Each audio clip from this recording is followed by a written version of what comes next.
think that sometimes we don't study the real world enough because it's hard and messy and it doesn't give the kind of statistically significant results that we can publish. One thing I think we should watch out for as a discipline is not getting so caught up in the narrow questions and the perfect data that we lose sight of the bigger questions. Where the causal connection, the main argument is unclear, it's just a description. And that does not serve the policy process very well.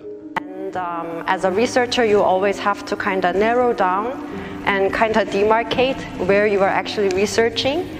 But then sometimes you just lost the broader sight while doing your research. So I think it's very good to be part of this kind of like network, to talk and meet many different scholars having different backgrounds. There's a tendency to study issues for which we can construct case conditions, such as experiments and survey experiments, which I think are very important because they can give us understanding of how we should move forward and how people behave in very specific but circumstantial positions.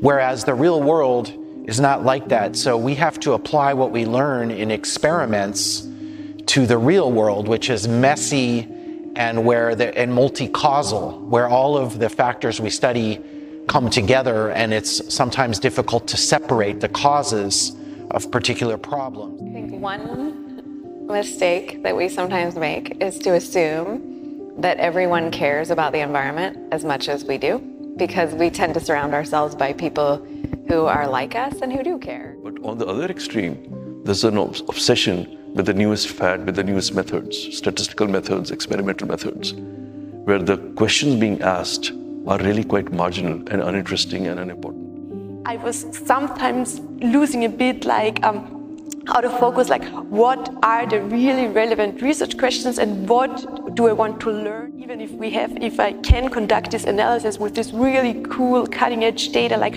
what can we really learn from this as an academic community, but also as a society? I think the area where we could improve is probably bridging that gap between